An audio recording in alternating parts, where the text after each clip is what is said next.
I Become a Transparent Eyeball from Nature by Ralph Waldo Emerson, collected essays, Penguin USA, New York, 1982. Crossing a bare common. So Emerson is walking across an open, empty field. The field is bare because it is winter with no grass or flowers. So the journey symbolizes a spiritual journey. Bare commons has simplicity and freedom. In snow puddles. So the ground is covered with puddles formed by melting snow. The weather is cold and uncomfortable, yet Emerson still feels joyful. This shows that nature's beauty does not depend on pleasant weather. At twilight. So it is evening, the time between day and night. Twilight symbolizes a transition from ordinary life to a spiritual awakening. Under a clouded sky. Now the sky is covered with clouds. Although the sky appears dark and gloomy, Emerson still experiences joy. Nature possesses spiritual power, even in kind of sadness or uncertainties, without having in my thoughts. Now his mind is free from personal concerns or maybe personal expectations. His happiness comes naturally, not because he's expecting something good. Any occurrence of special good fortune. Now, nothing fortunate or exciting has happened in his life, so his joy is independent of wealth or success or luck. Nature itself becomes the source of happiness. I have enjoyed. Now, the statement is I have enjoyed. He has experienced deep happiness. The happiness is personal and comes directly from his communion with nature, a perfect acceleration. Now he feels complete excitement, delight, or kind of spiritual joy. Now this is not ordinary pleasure, but a profound spiritual ecstasy. It marks the beginning of Emerson's transcendental experience. I am glad to the brink of fear. Now joy and fear, these are the opposite emotions. Yet Emerson combines them to express a profound spiritual experience.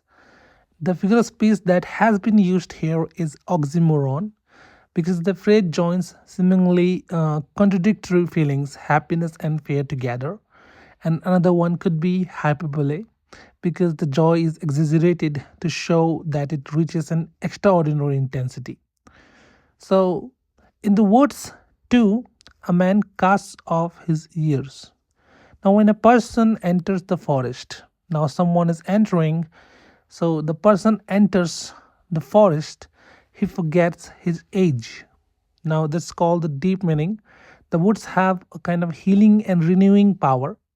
Age here symbolizes not only physical years, but also mental burdens, social responsibilities, disappointments, and worldly anxieties.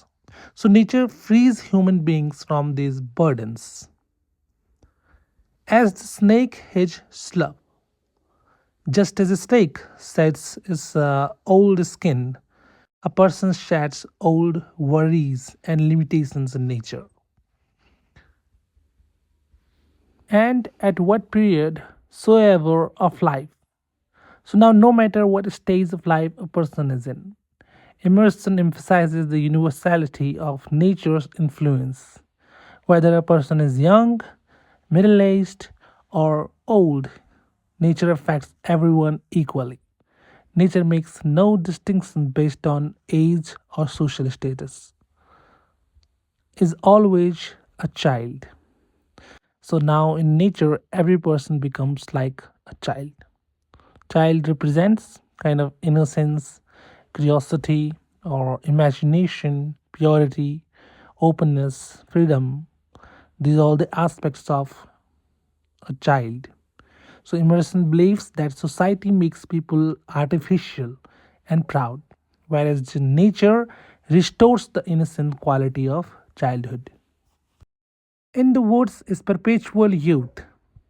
Now, Emerson does not mean that the trees never grow old. Rather, he suggests that nature continuously renews itself. The woods always remain fresh, lively, and youthful. Perpetual youth can be a metaphor because nature is metaphorically described as possessing eternal youth. Within these plantation of God, a decorum and sanctity reign. So now Emerson views the forest as God's temple. These forests created by God are filled with dignity, order, and holiness, unlike human society, which often contains greed, conflict, and corruption. These words are decorum and sanctity suggest that nature teaches people moral discipline and spiritual purity. A perennial is dressed. Now, nature appears to celebrate an everlasting festival. Every season is beautiful in its own way. Spring has flowers, summer has greenery, autumn has color, leaves, and winter contains snow. So nature never stops celebrating life. The word dressed suggests that nature is beautifully adorned, as though it has put on festive clothes. Now, the metaphor can be nature is compared to an eternal celebration. The festival is said to be dressed, something kind of personification.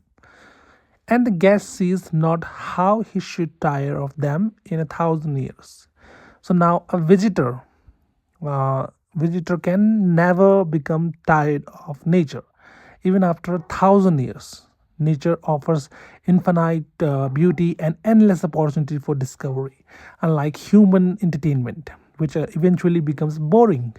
Nature continuously reveals something new, new, and new again. So now the phrase guest, it reminds us that humans are temporary visitors in nature, not its owner. In the wood, we return to reason and faith. Now, when we enter the forest, we regain wisdom and spiritual belief. Modern society often fills people with confusion, selfishness, and artificial values, but nature provides the freedom. Nature gives you reason, something to live. Reason means clear thinking and understanding, and faith means trust in God, trust in the universe, or the moral order. So, this reflects the center principle of Transcendentalism. Divine truth is discovered through direct experience of nature rather than through institutions or any kind of ritual. There, I feel that nothing can befall me in life. When Emerson is in the woods, he feels that nothing bad can truly harm him. The word there refers to the woods. While surrounded by nature, Emerson experiences complete inner peace and a spiritual confidence. So he believes that external events, whether suffering, failure, hardship, cannot destroy his inner self. Now, the hyperbole has been used over here like nothing can befall me in life. This is a kind of exaggeration. Immersion does not literally mean that nothing bad will happen. He means that nothing can permanently defeat his spirit. No disgrace, no calamity. Neither shame nor disaster can truly defeat him. So now the disgrace means social humiliation, failure, or calamity means personal tragedy. Leaving me my eyes. Leaving me my eyes. As long as he's still in the woods, he has his eyesight. Kind of Emerson is saying that the ability to see nature is itself a priceless gift. So this is something leaving me my eyes.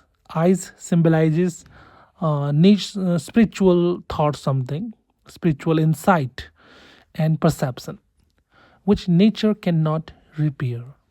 Now, nature can heal every sorrow or misfortune, but immersion does not mean that nature literally curses every physical injury. Instead, he means that nature restores the mind and spirit. When people observe forests, river, mountains, and the changing season, they realize that suffering is temporary and that life constantly renew itself. Nature teaches patience. Nature teaches hope. Nature teaches endurance and faith. So this is one of the central idea of transcendentalism. Okay, so this is also the personification. Nature cannot repair. Nature is given the human ability to repair or heal. And one of thing is metaphor is used here. Nature is presented as a healer or physician of the human soul. Standing on the bare ground. So now the phrase is much more than a physical description. The bare ground symbolizes direct contact with nature, free from artificial comforts and social barriers. Bare ground symbolizes simplicity, truth, humility. My head bathed by the blithe air. So now his head is surrounded by the cheerful, fresh air. The air is not merely touching his body, it refreshes and purifies his mind. The head represents intellectual thing and consciousness. The fresh air symbolizes divine inspiration entering his mind, washing away worldly thoughts. Now, the personification used here, the blade air. The air is given the human quality of being cheerful and bathed. The air is compared to water that washes and purifies him, and uplifted into infinite spaces. So now his head is raised towards the endless sky. The phrase has both physical and spiritual meanings. Physical, Emerson looks upward into the limitless sky, and spiritual, his soul rises beyond ordinary earthly concern. So the hyperboles infinite emphasizes the limitless nature of the universe. All mean egotism vanishes. Now all selfishness or pride disappear. Now this is one of the Emerson's central idea. I become a transparent eyeball. Now Emerson compares himself to a transparent eye. Transparent means purity, and eyeball means pure perception. So the transparent eyeball symbolizes complete selfishness and perfect communion with nature. I am nothing. Now his personal identity disappears. Emerson does not mean that he ceased to exist. He says that his ego is dissolved. I am nothing can be a paradox also. Although he says he is nothing, he actually reaches his highest spiritual existence. So it's kind of paradox, and nothing symbolizes the disappearance of ego. I see all. He perceives everything. This does not mean that Emerson literally sees every object in the universe. Instead, he gains spiritual insight. Now he understands better. He understands nature, he understands humanity, God, the unity of all creation. And now the hyperbole used over here, I see all, and exaggeration emphasizing complete spiritual awareness. The currents of the universal being circulate through me. So now the life force of the universal spirit flows through him. Emerson imagines divine energy flowing through him like the current of a river. This means that he is no longer separate from God or nature. He has become united with the universal life. Now, this idea strongly reflects Emerson's concept of oversoul, where every individual soul is connected to one universal spiritual reality, the Transcendentalist philosophy.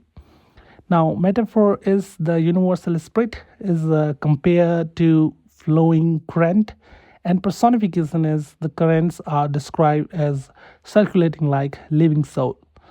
I am part of parcel of God. Now he is a small part of God. Emerson does not claim that he is a God. He means that every human being shares in the divine spirit. Just as one drop belongs to the ocean, every soul belongs to God.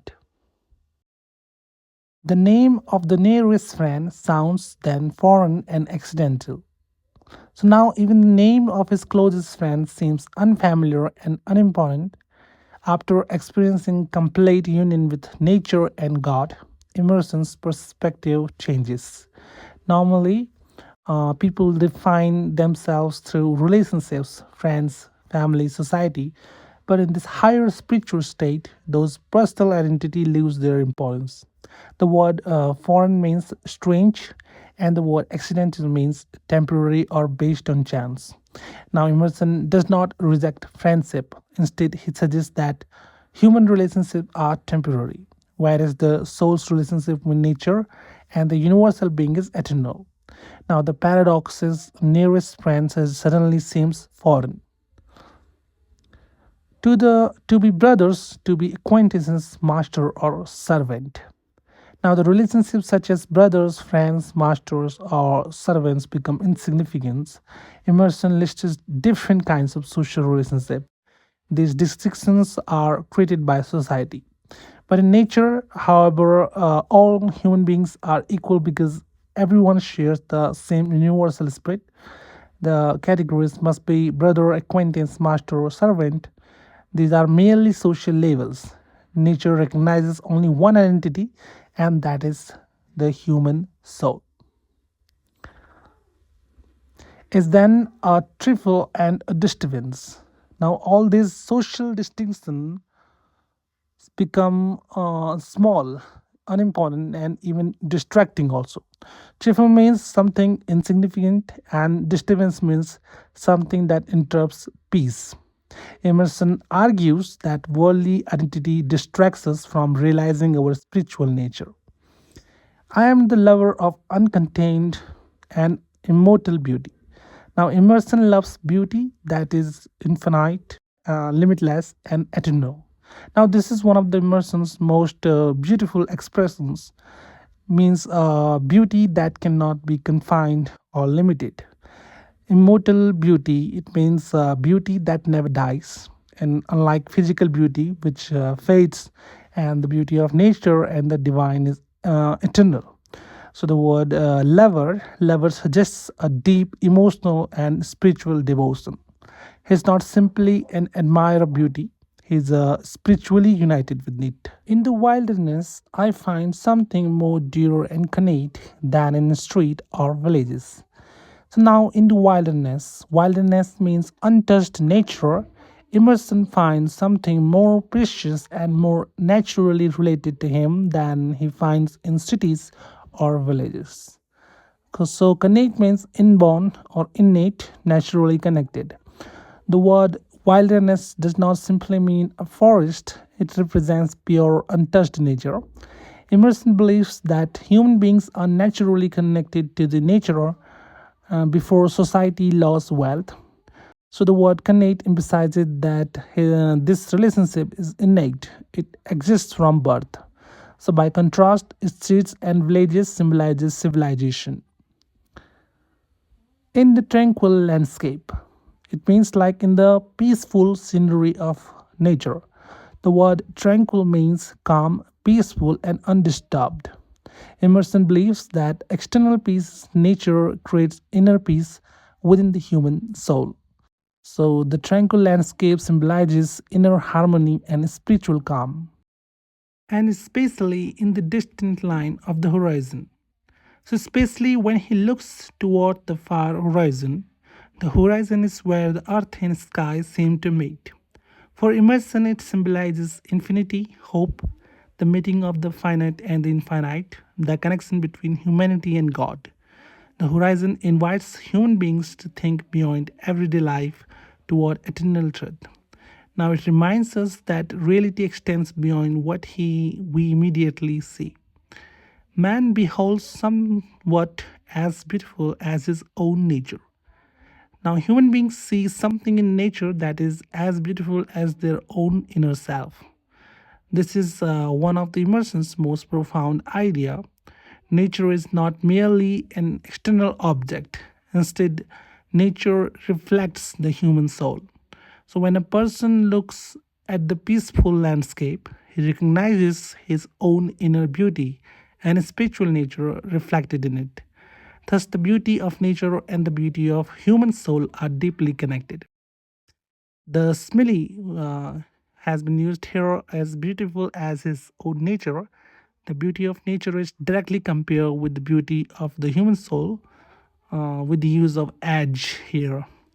Own nature symbolizes the divine soul within every human being.